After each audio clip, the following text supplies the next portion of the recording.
Bom dia, igreja. A paz seja com todos, amém? Bom dia para você também que está em casa, nos acompanhando nesse momento. Eu diria para a igreja ficar de pé para a gente começar adorando o nosso Senhor, amém? Engrandecendo o nome dEle.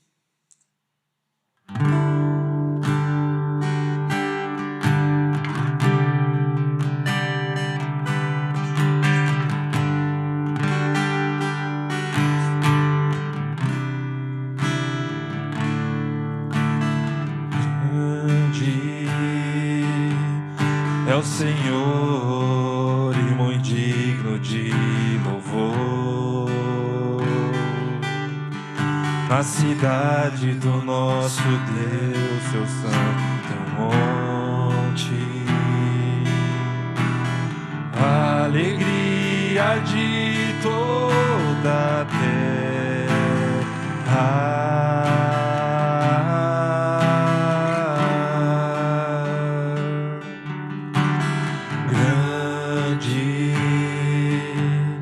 É o Senhor em quem nós temos a vitória,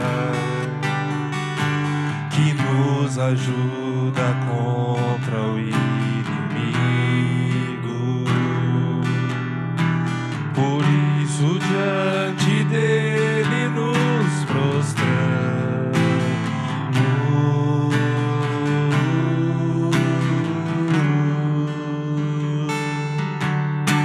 Queremos o teu nome engrandecer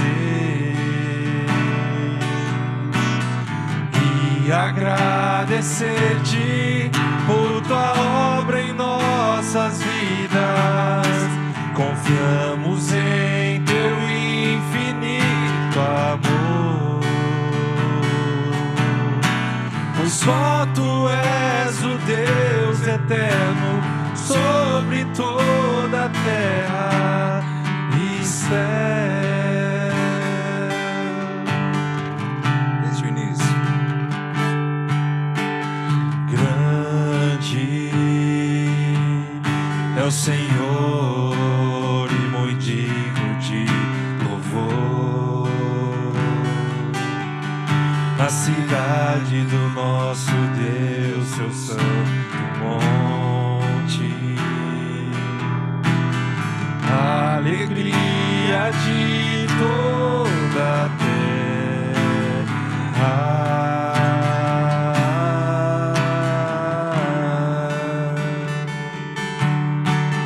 Grande é o Senhor em quem nós temos a vitória, que nos ajuda contra o inimigo. Por isso diante dele nos prostramos.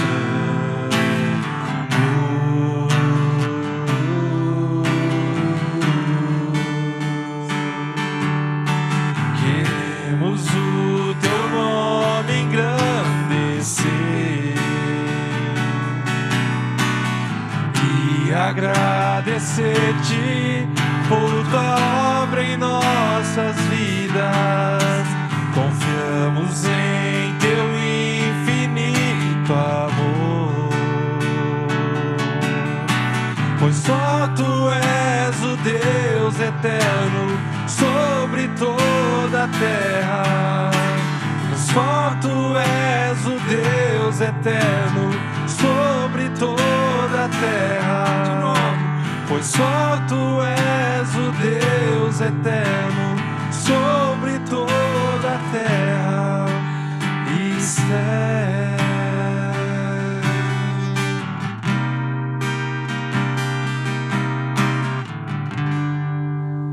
Amém? A igreja pode se assentar.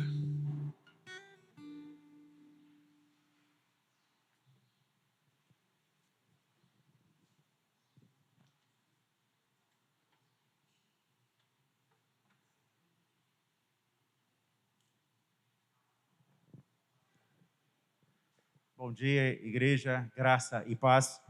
Vou pedir licença para tirar a máscara, já que nós estamos a uma distância bastante tranquila e confortável para estarmos falando para os irmãos e possamos estar também comunicando de forma melhor.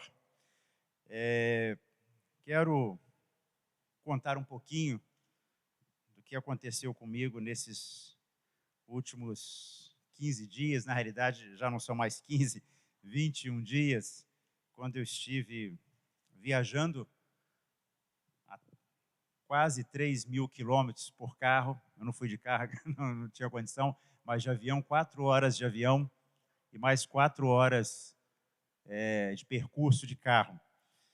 Eu fui estar em Rondônia, onde meu pai reside, estava completando 90 anos, e lá tivemos a oportunidade de um resgate bastante interessante de história e de vida, inclusive. Meu pai teve, além da minha mãe, mais uma segunda e uma terceira esposa, e filhos, fruto dessas uniões, e eu conheci pessoalmente irmãos que eu não conhecia pessoalmente, apenas de falar pelos mecanismos da internet nos nossos dias. E foi uma experiência bastante interessante, bastante enriquecedora desse conhecimento, desse resgate de história familiar e de vida. E lá eu também pude ver e observar e confirmar quão grande é o nosso país, o nosso Brasil. Pude ver, confirmar a beleza do nosso território, do nosso país, por que não dizer do nosso mundo, vendo muitas coisas interessantes da natureza. Rios, fui pescar, por exemplo, experiência que ainda não tinha vivido de forma tão presente nesses dias que eu estive lá. Alguns aspectos da natureza, pássaros interessantes que mimetizam a cor dos troncos das árvores, plantas que crescem embaixo de outras, melhor dizendo, árvores que crescem embaixo de outras e que quase que matam, né, essa planta de onde essa árvore de onde elas cresceram. Estou falando da árvore chamada, pelo menos que me deram a informação, árvore mata-pau, bastante interessante. Então foram dias bastante, e de um descanso também da minha vida profissional como médico, nesses dias tão assim cansativos da medicina que a gente tem tido. Pena que quando cheguei o trabalho foi dobrado. Essa semana foi uma semana bastante trabalho. Ontem que eu achei que eu ia ter uma folguinha, trabalhei, operei toda manhã e toda tarde.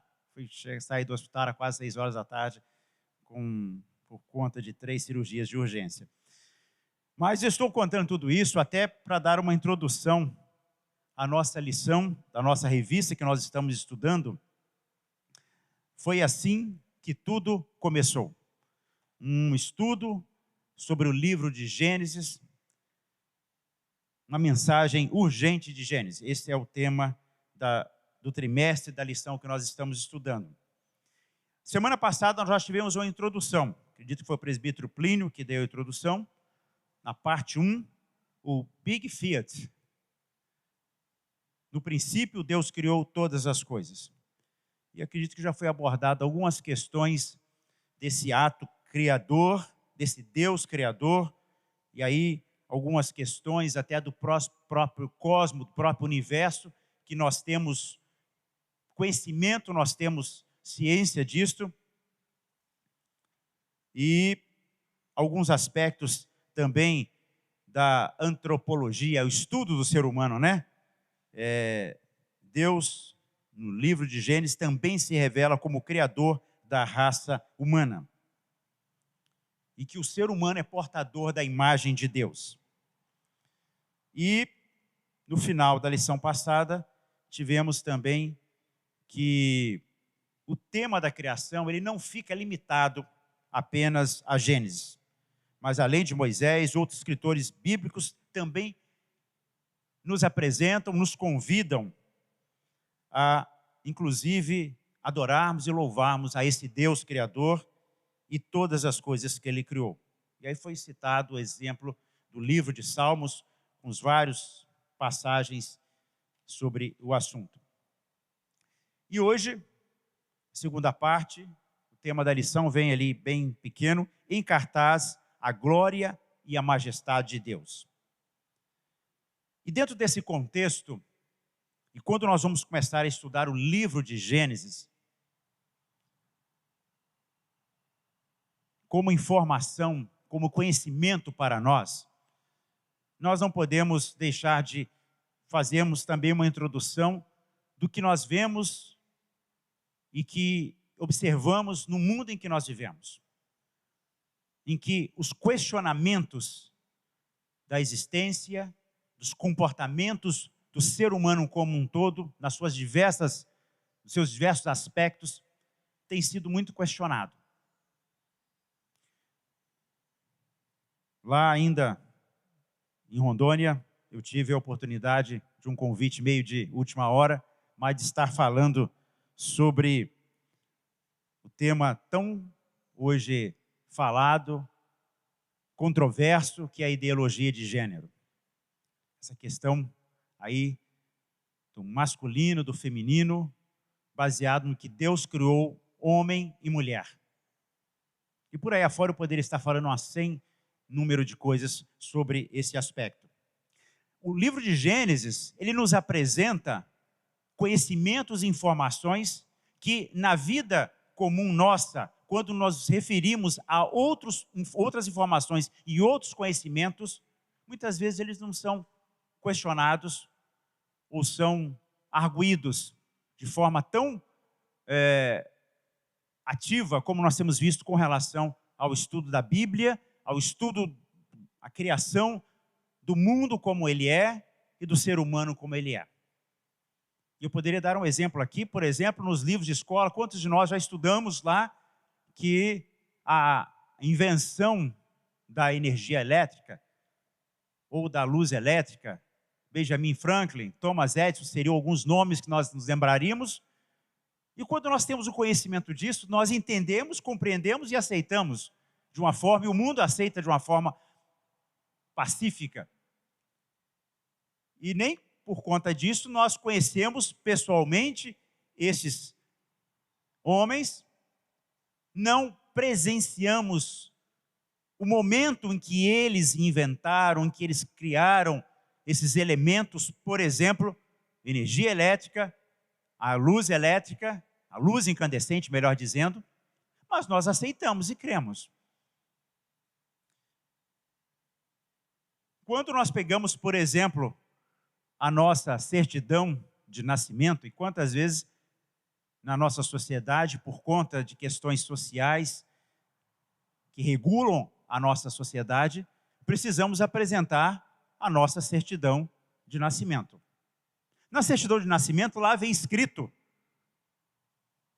a hora, o dia em que nascemos, quem nos gerou, e nem acho que ninguém, talvez, quando apresentou a sua certidão de nascimento por alguma exigência na sociedade, foi arguido de provar de que como é que você veio a existir e como é que você está ali presente, baseado no informe e no histórico e num documento chamado certidão de nascimento.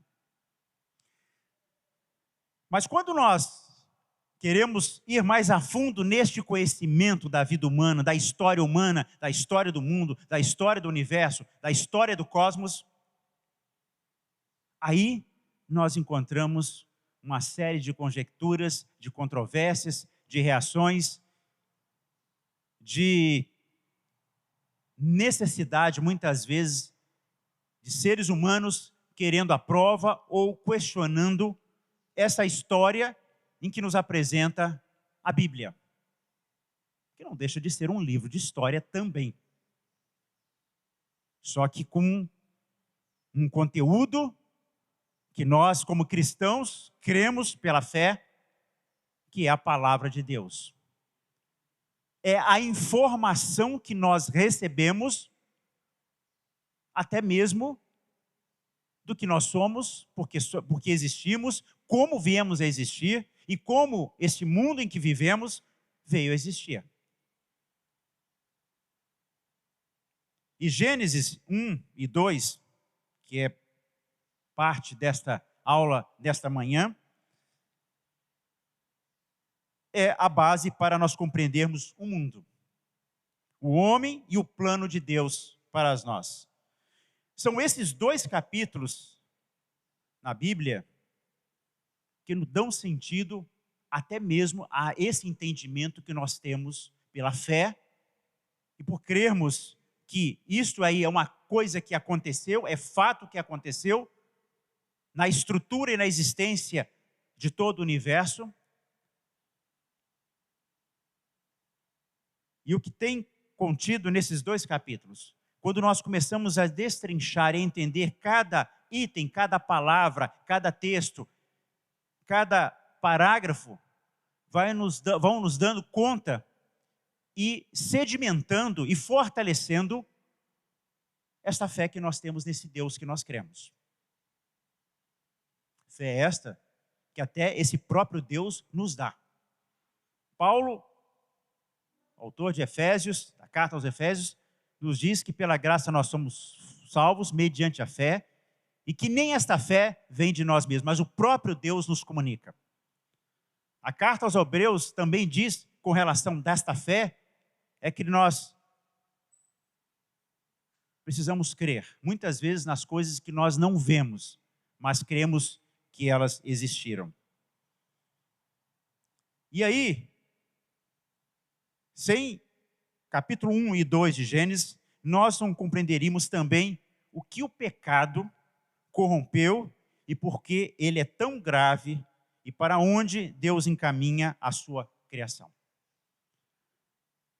Gênesis 1 e 2 vem nos apresentar esse ato criador de todo o universo e de nós, homem e mulher, mas também nos apresenta algo que aconteceu e que, de alguma forma, comprometeu a vida do ser humano hoje como ela é. Questionamentos muitas vezes existem. Por que sofremos? Por que existe o sofrimento? Por que existe a dor? E uma série de outras coisas. Que muitas vezes pessoas querendo questionar a existência de um Deus, querendo se referir a esse Deus como um Deus de amor, mas como é que esse Deus é amor se ele permite uma série de dores e sofrimentos na existência humana? Em Gênesis nós vamos encontrar a resposta para isso. Por meio desses dois capítulos, então, nós aprendemos sobre a perfeição de Deus e o seu santo plano para nós, e o quanto ele é amoroso, embora questionado este amor pela sociedade que nós vivemos. E esse Deus, ele é um Deus de amor a ponto de não desistir do seu projeto inicial agora que nós estamos em Cristo. Houve um projeto inicial e que nós vemos que no princípio Deus, é assim que começa Gênesis 1:1. No princípio Deus. Ou seja, o início da Bíblia revela então esse ato criador, a criação em ação. Ao contrário dos que pretendem ou que atribuem nossa origem ao acaso. Além de criar tudo a partir do nada, Deus também organizou cada coisa no seu devido lugar. É isso que nós vamos ver e vemos no livro de Gênesis, no capítulo 1. Ou seja, o livro de Gênesis na Bíblia hebraica, inclusive, tem o nome de No Princípio, que é a primeira palavra de Gênesis. E que na tradução para o grego, na Septuaginta, as edições seguintes adotaram, então, o seu nome grego, como conhecemos hoje, Gênesis. E não há no livro, então, qualquer tentativa de provar a existência de Deus, ou confrontá-lo com as divindades adoradas pelos povos antigos. Apenas é uma declaração simples. No princípio, Deus. É interessante que muitas vezes nós somos questionados, mas você acredita nessa história de Gênesis? Como está escrito? E é claro que nós temos que entender que existe talvez um professor aqui de redação, de estilos de redação, pudesse até nos explicar melhor aqui alguns aspectos desse relato. Mas aqui há uma informação de que há um Deus que criou todas as coisas. E aqui não há um propósito de explicar, talvez do ponto de vista químico, físico, biológico, como tudo se deu e como tudo aconteceu. E o interessante, como eu dei o exemplo há pouco, dos inventores, né, da energia elétrica, da luz elétrica, e que nós sabemos que tudo que o homem hoje cria, ele cria a partir de alguma coisa já existente, porque esse Deus que nós estamos falando em Gênesis, quem criou? Mas nós não vemos muitas argumentações ou contraposições ou arguições de como, por exemplo, esses homens que inventaram a energia e a luz elétrica fizeram. Obrigado.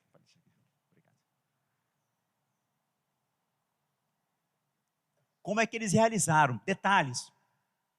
Apenas acreditamos e cremos e apreciamos até essa bênção que nós temos hoje da energia elétrica, ponto que nos dá luz, nos dá um ar-condicionado e tantas outras comodidades da vida humana e moderna nos nossos dias.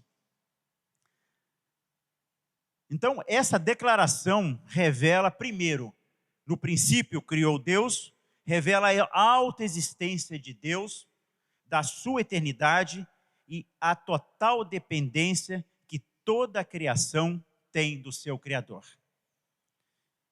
E esses atributos que são exclusivos de Deus são pressupostos nessa primeira declaração e confirmado pelos Salmos, inclusive, como já foi até citado na aula passada e repetindo aqui nesta aula. Por exemplo, o Salmo 92, de eternidade a eternidade, tu és Deus.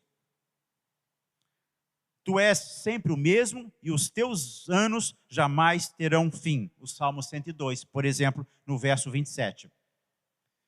E aí nós vemos que a declaração inicial de céus e terra refere-se então o quê? A uma totalidade da criação de Deus. E aí nós poderíamos citar vários textos sobre o assunto. Gênesis 2:1, Gênesis 14:22, Êxodo 20:11, Salmo 115, verso 15, o Salmo 135, verso 6. Ou seja, é o cosmos, é o universo, ou seja, tudo que há. É quem diz R.K. Harrison no seu livro Criação. Mas nós vemos também, ainda em Gênesis 1, que há uma declaração geral de toda a criação. E os versos, então, de 2 a 31, registram como tudo aconteceu.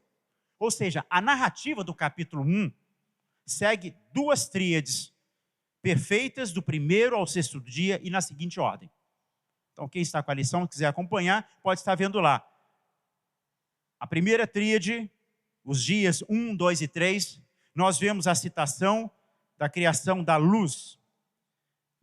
A segunda, o firmamento, isso, Gênesis 1, de 6 a 8, primeiro luz, Gênesis de 3 a 5, depois firmamento, Gênesis 1, de 6 a 8, da terra seca, Gênesis 1, de 9 a 10, e a vegetação também.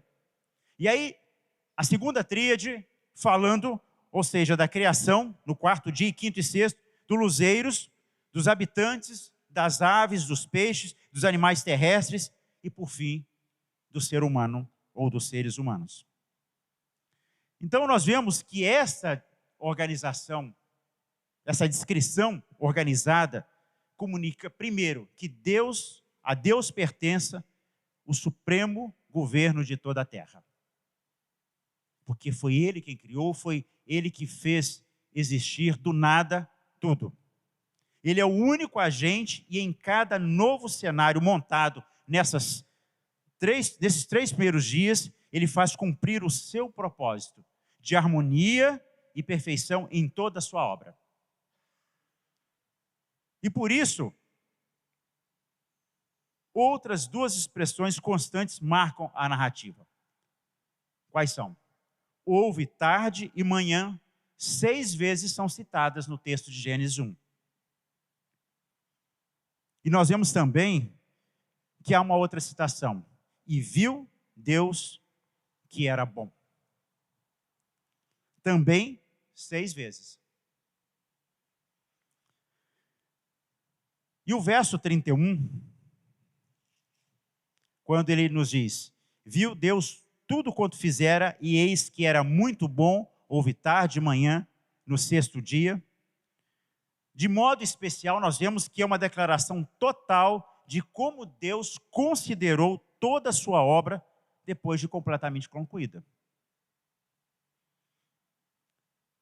E aí nós vamos também entender que o Deus criador da matéria, e é desde o primeiro átomo, ou ainda de partículas do átomo, se nós quiséssemos ir a fundo do ponto de vista físico, desse entendimento do que é a matéria.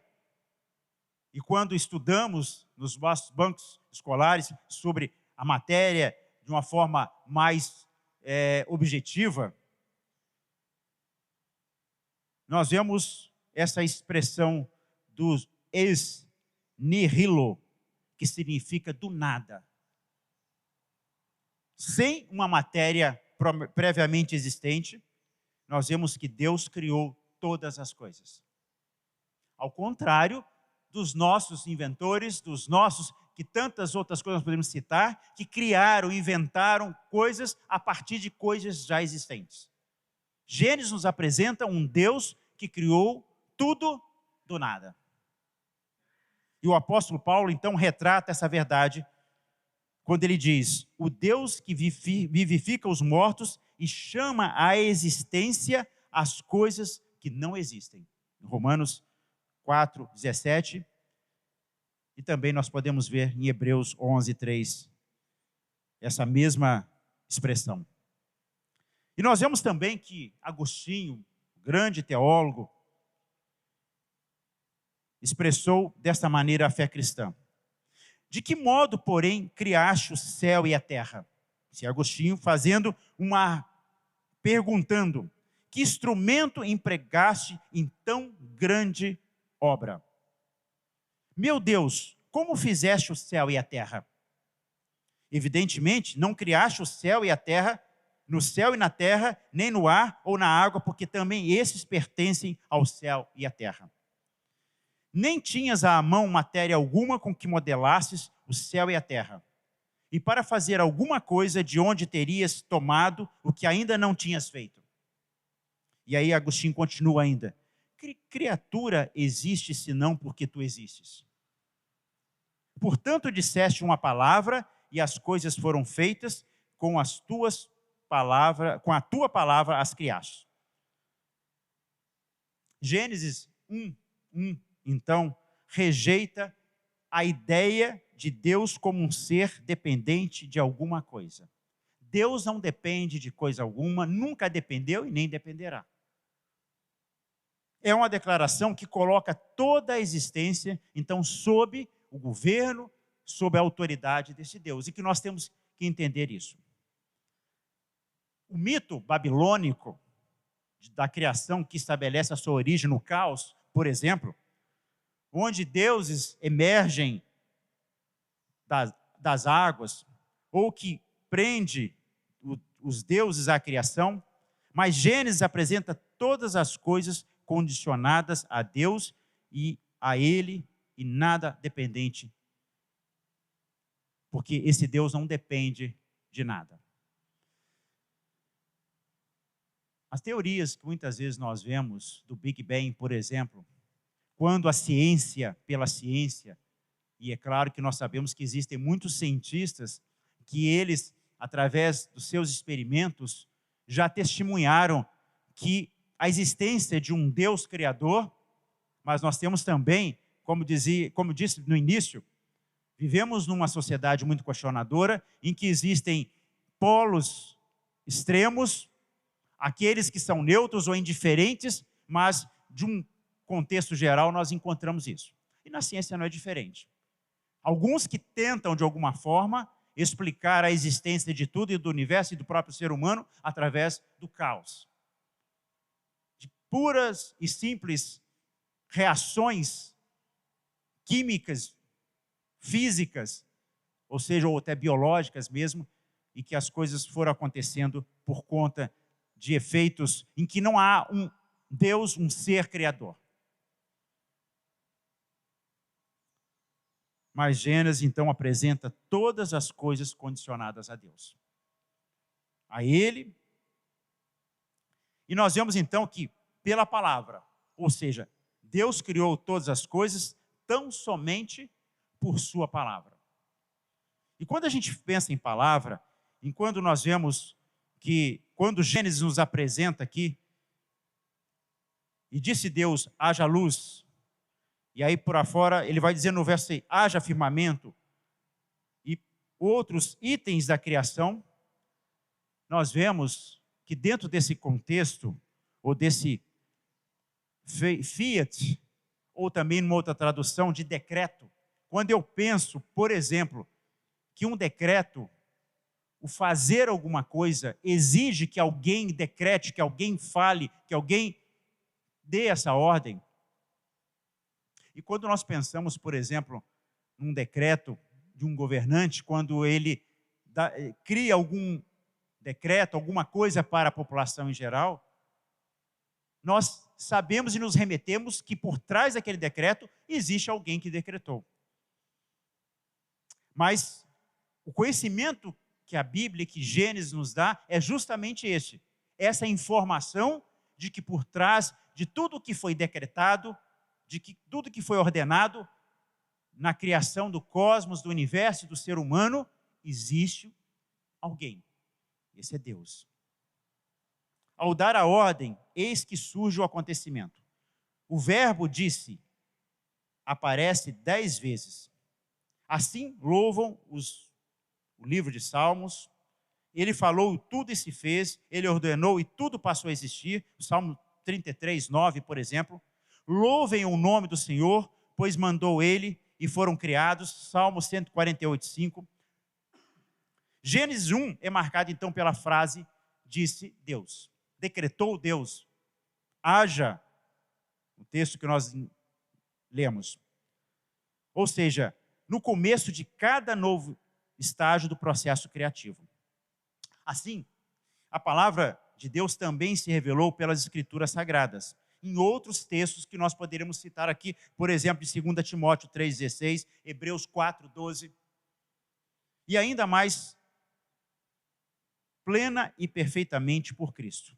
O Logos encarnado. Em todos esses modos de revelação e demonstração do poder de Deus, Deus deixa clara a sua onipotência e soberania.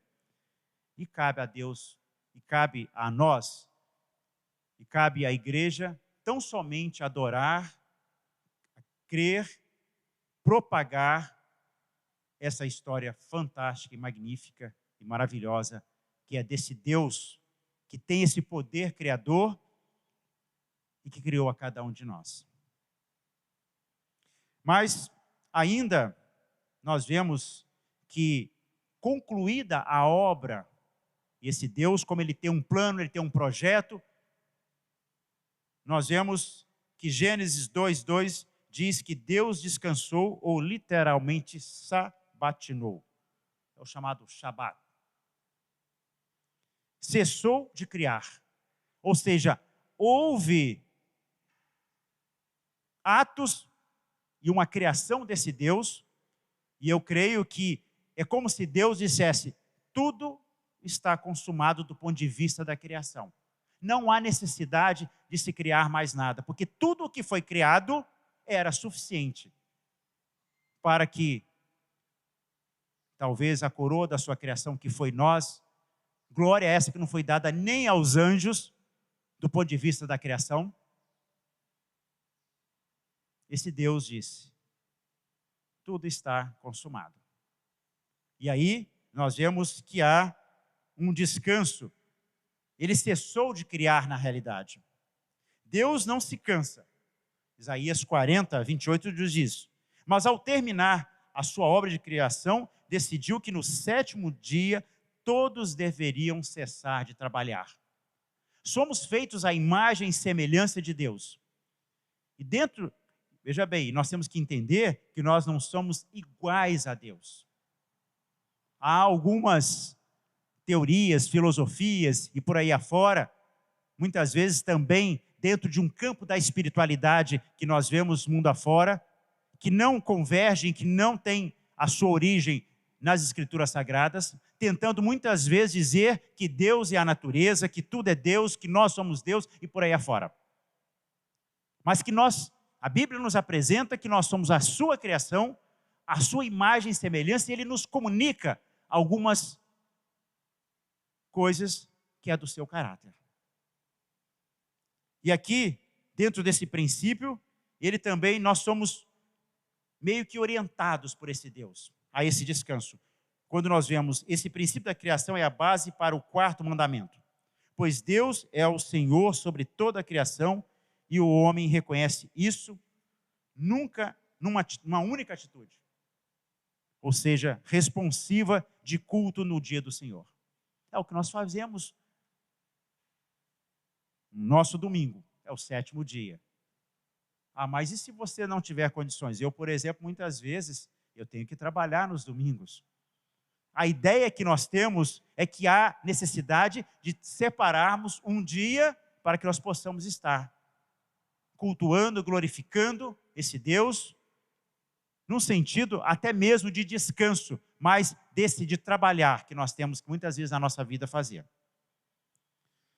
E aí nós vemos também, já nos voltando e saindo um pouco dessa questão da criação do cosmos, do universo, da natureza como um todo, focando um pouco também no homem, na criação do homem e da mulher. E aí o salmista no Salmo 8, 4 diz: que é o homem que dele te lembres e o filho do homem que o visites.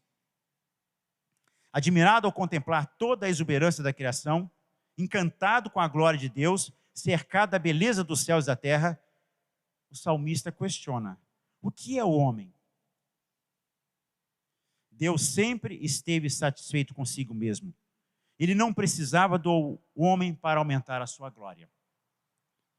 Mas, contudo, nós vemos nos versos de 26 a 31 e todo o capítulo 2 de Gênesis, que esse Deus quis também criar a principal de toda a sua obra, o homem e a mulher, em quem ele depositaria o que há de mais precioso em toda a criação, a sua imagem e semelhança. Bênção que ele nem aos anjos comunicou. E aí o salmista diz: fizeste, no entanto, por um pouco menor do que Deus, e de glória e de honra o coroaste. E aí, caminhando um pouco mais também nesse estudo de Gênesis 1, nós vemos que Deus deixou tudo à disposição de Adão, esse primeiro homem, para que esse primeiro homem se fartasse de toda a abundância e riqueza de um local, ou seja, do jardim, o Éden, que é uma palavra que provavelmente significa deleite ou fecundidade. Duas árvores também especiais estavam no jardim: a árvore da vida, Gênesis 2:9, e a árvore do conhecimento do bem e do mal, que é citada também em Gênesis 2:17. E a primeira, ou seja, a árvore da vida, ela é citada também no final da Bíblia, no livro de Apocalipse. Apocalipse 2:7, Apocalipse 22:2 e 14.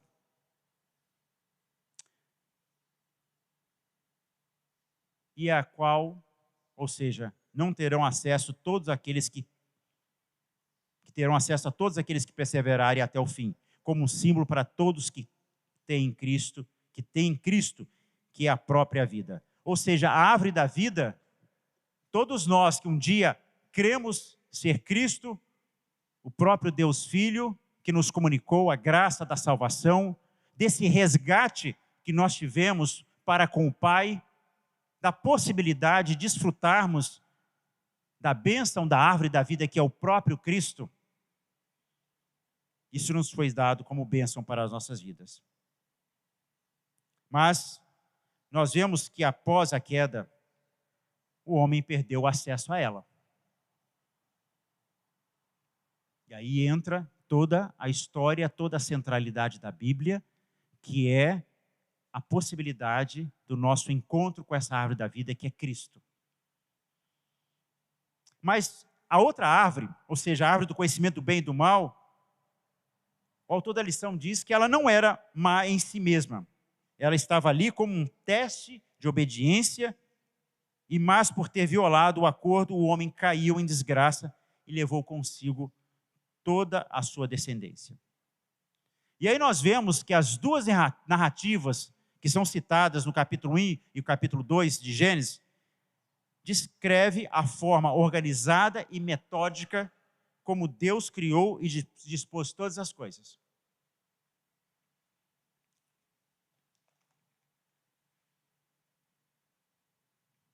E aí nós vemos que o capítulo 2 concentra-se na criação do homem, na criação da mulher e na instituição do casamento. Instituição do casamento.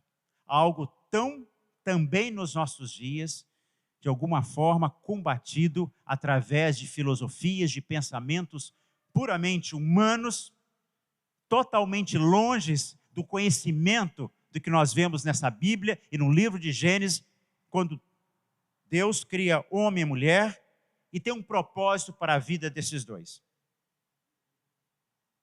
E aí nós vemos que, colocado de outra maneira, Gênesis 1, de 26 a 31, faz o registro resumido, e Gênesis, do capítulo 2, dos versos 4 a 25, nós vemos que traz mais detalhes. E aí Gênesis 2, 4, diz: esta é a Gênesis dos céus e da terra. Ou seja, a palavra Gênesis significa origem, e é a tradução do termo hebraico Toldot. Eu não sei se eu estou falando certo no hebraico, mas a lição está nos informando isso. Uma expressão que aparece 10 vezes em todo o livro. E faz a marcação de transições do livro. Ou seja, no capítulo 2, o autor seleciona apenas alguns elementos do capítulo 1, para recontar, então, com mais detalhes, como o cultivo das ervas e plantas, o sustento por meio da neblina e rios, a riqueza do solo e a criação do homem e da mulher e seus respectivos papéis. E isso, então, ajuda a responder, por exemplo, questões que sugerem uma incoerência entre os 2 primeiros capítulos de Gênesis. A primeira questão é imagem e semelhança. O homem foi criado do pó da terra, não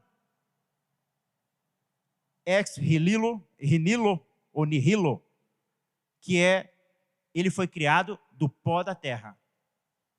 A palavra hebraica para pó é daman, de onde se origina o nome Adão.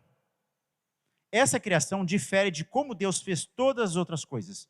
Então nós vemos aqui um detalhe importante da criação, quando Deus cria o homem, a sua imagem e semelhança. Essa exclusividade foi dada somente ao homem, ao ser humano, e nenhum outro ser da criação do próprio Deus. E Deus faz o homem e a mulher a sua própria imagem e semelhança, concedendo-lhe inclusive características e atributos que somente Deus possuía.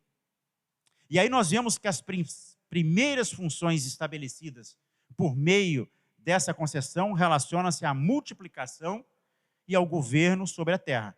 Vemos lá o que diz Gênesis 1, 28. E Deus os abençoou e lhes disse: sede fecundos. Então nós vemos aqui primeiro a questão da multiplicação. Multiplicai-vos, enchei toda a terra. E aí nós vemos governo, domínio. E sujeitai-a, dominai-a sobre os peixes do mar, sobre as aves dos céus e sobre todo o animal que rasteja pela terra. Então, nós vemos que o homem foi criado para trabalhar. O trabalho não é uma consequência do pecado.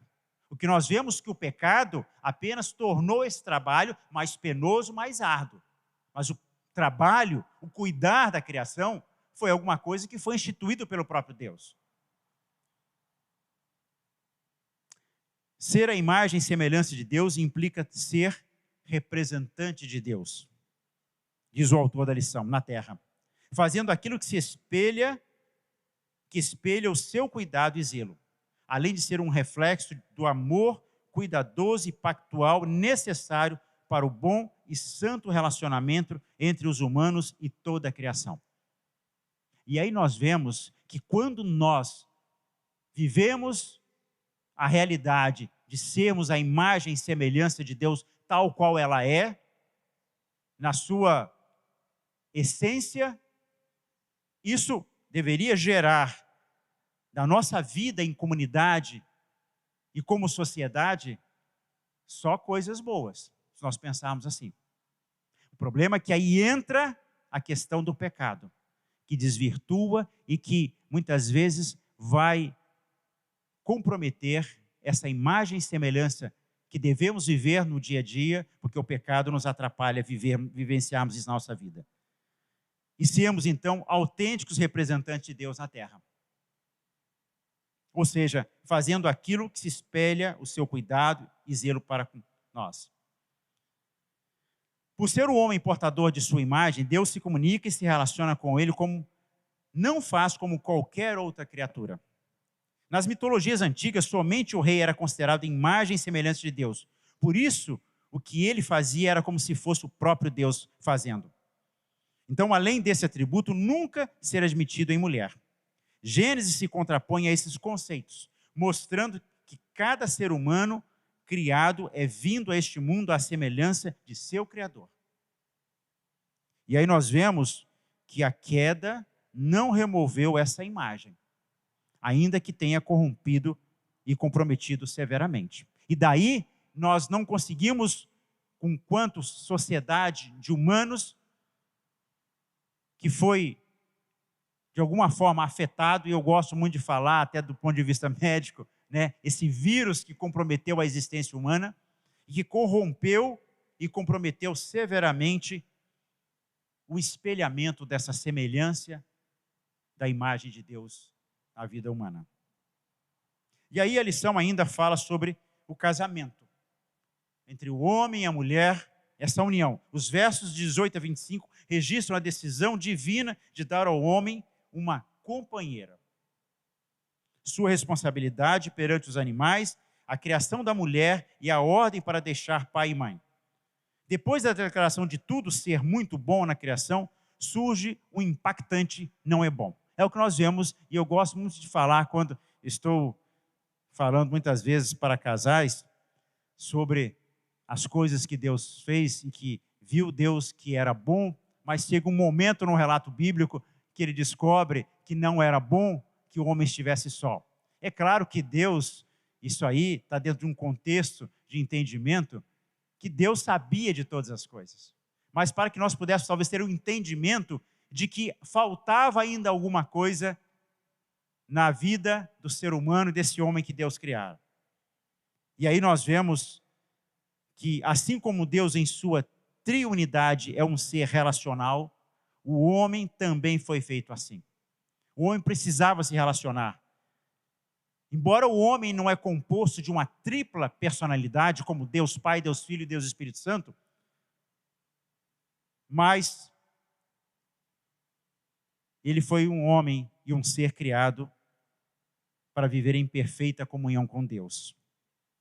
Mas nós vemos que nem Deus e nem os animais lhe eram compatíveis para um relacionamento equivalente. Ou seja, Deus lhe era muito superior e os animais eram muito inferiores. E aí Deus, na sua sabedoria infinita, do seu poder criator, de criação, Conforme nós vemos os versos 19 e 20, Deus concedeu ao homem a responsabilidade sobre os animais e trouxe todos diante de Adão para que fossem por ele nomeados. E aí percebeu-se, porém, que em nenhum deles seria possível um relacionamento profundo. E aí Deus decidiu, no ato da sua criação, uma auxiliadora para o homem que lhe fosse idônea.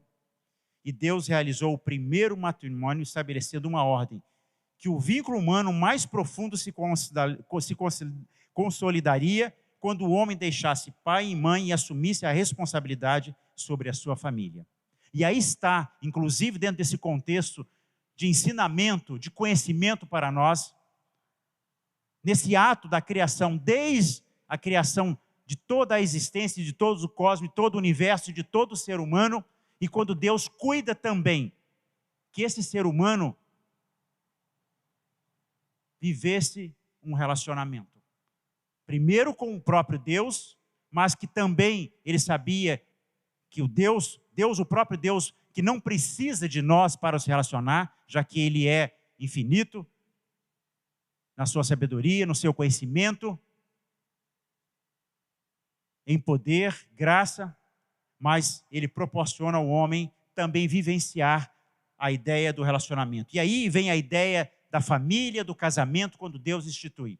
E aí hoje, na nossa sociedade, que nós vemos tantas vezes o casamento, a relação homem e mulher está sendo tão questionado por vários viés filosóficos, biológicos, seja o que for, nós vemos Deus e a Bíblia nos mostrando esta história, nos dando essa informação de que isto faz parte do plano de Deus para a vida do ser humano.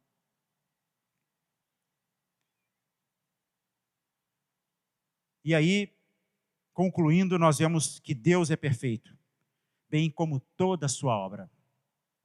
O mundo que Deus projetou foi confeccionado para exibir a sua glória e majestade em todas as coisas e de maneira muito particular, na criação do ser humano. E aí nós vemos que enquanto viviam no Éden, Adão e Eva desfrutavam de harmonia e santidade na comunhão com Deus, um com o outro. E assim deveria ser para sempre. Acredito que esse era o projeto e foi o projeto de Deus.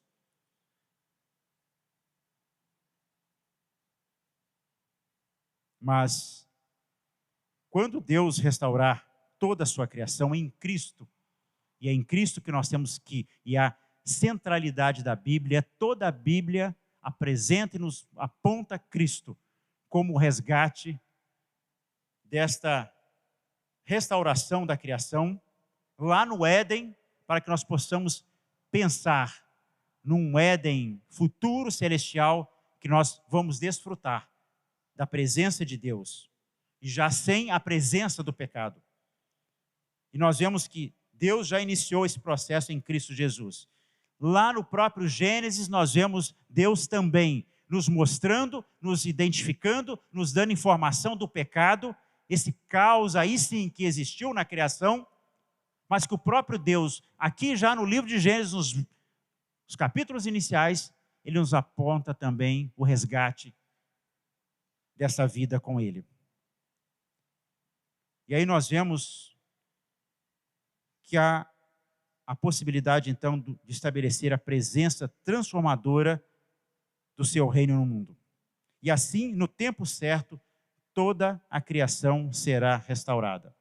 Então, queridos, nós vimos nessa lição alguns aspectos que, quando nós lemos o livro de Gênesis, nós tomamos conhecimento dessas informações.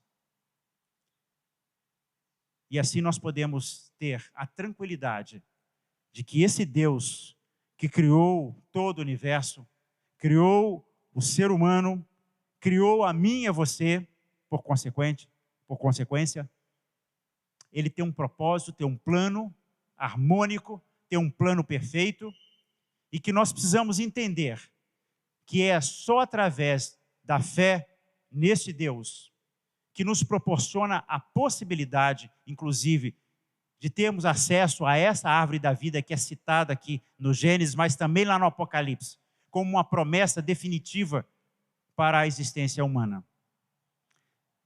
É só quando nós temos essa fé e cremos na figura do Deus Filho, o Senhor Jesus, que nos resgata de todas as questões, inclusive da história humana, que foi quando perdemos a possibilidade de estarmos vivendo lá com Deus. Por conta deste pecado, por conta esse rompimento dessa relação que nós tínhamos mais íntima com Deus e que podemos viver. Mas isso pode começar aqui e agora, quando nós cremos que Jesus é o Filho de Deus. E pela graça, então, e somente pela graça desse Deus, nós somos salvos, nós somos resgatados e podemos começar a viver, a esperar, como lá no Velho Testamento muitos esperaram e creram na vinda do Messias, aquele que haveria de pagar o preço do pecado, ou seja, dessa questão que fez com que houvesse um rompimento nessa relação do homem com Deus. Hoje nós podemos também, como aqueles lá do Antigo Testamento, hoje já vivemos essa esperança, que um dia viveremos eternamente no Éden celestial com Deus, desfrutando dessa árvore da vida que Gênesis fala e nos comunica esse importante conhecimento. Que quando nós, muitas vezes, lermos uma história ou temos o conhecimento de qualquer fato na história humana e que com muita tranquilidade nós acreditamos, que nós possamos passar também essa tranquilidade e esse conhecimento de que este livro, essa história relatada aqui, é algo real e que nós podemos confiar. Que Deus assim nos abençoe. Nós vamos encerrando a lição neste domingo. Deus possa estar abençoando, que nós possamos estar desfrutando também desse Deus num dia que nós reservamos para cultuá-lo, para adorá-lo e vivermos debaixo da sua graça. Que Deus assim nos abençoe e que Ele nos traga também à noite no nosso culto de adoração às 19 horas. Deus assim nos abençoe.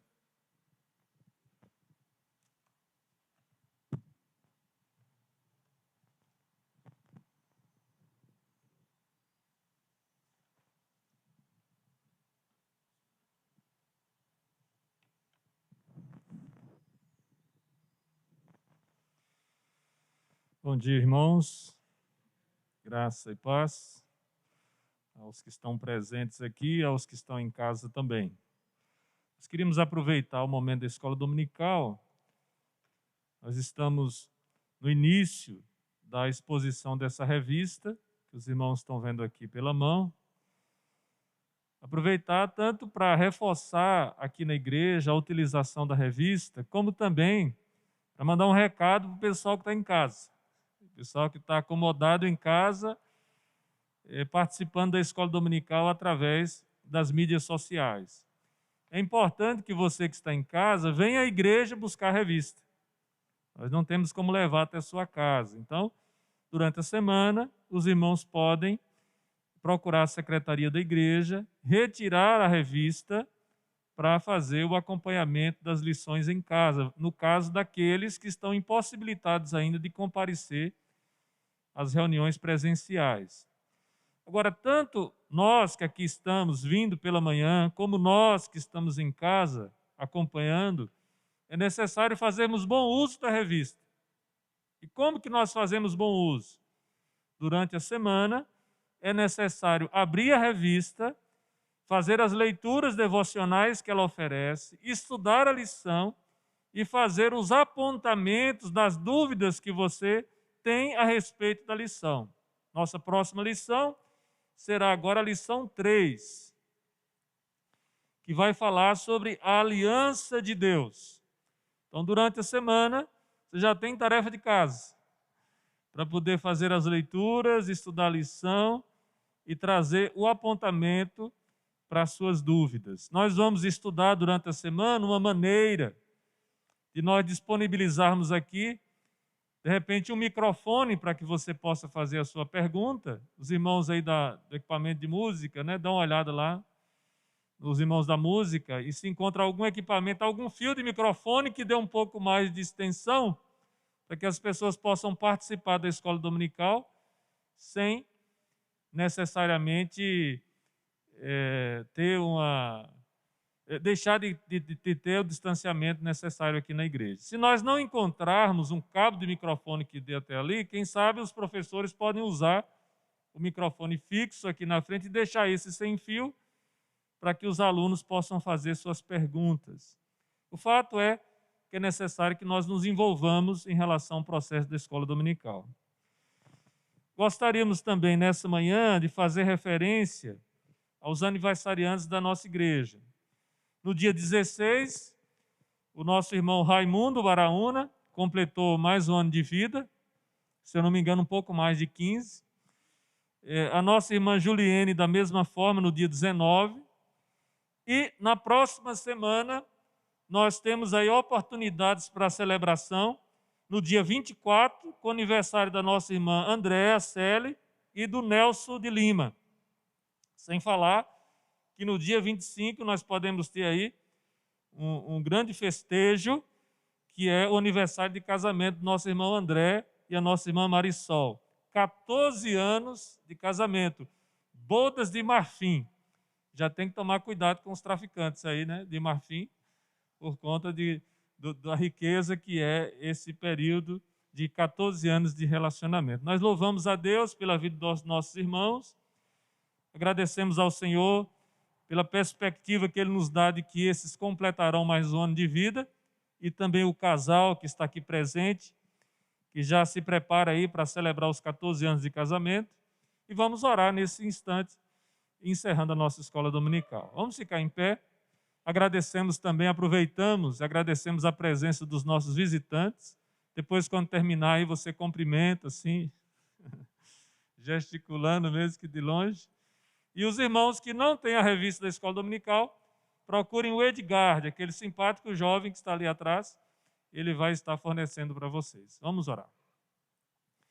Senhor, nós queremos agradecer pelo privilégio, nesta manhã, desta lição tão preciosa, tão claramente exposta e tão necessário a Deus para que em nossos dias nós possamos ordenar os nossos pensamentos, nós possamos organizar a nossa convivência, a nossa vida, tanto no relacionamento contigo, como no relacionamento uns com os outros.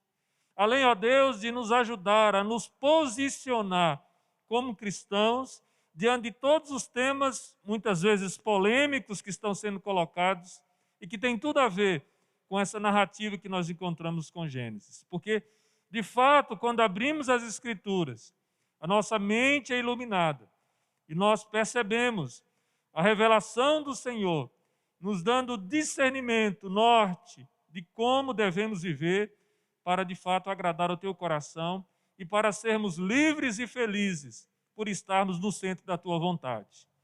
Nós oramos assim agradecidos e pedimos as tuas bênçãos sobre a vida desses que aqui estão reunidos, sobre a vida dos nossos irmãos que estão em casa nos acompanhando nesse momento, sobre a vida dos nossos aniversariantes, que o Senhor continue nos abençoando, nós te suplicamos assim, em nome de Jesus. Também, ó Deus, abençoa a vida dos nossos visitantes, para que eles se sintam bem no nosso meio e que seja aqui um ambiente de crescimento e fortalecimento espiritual para estes. Oramos assim, em nome e para a glória de Jesus. Amém. Deus abençoe, meus irmãos, e um excelente domingo.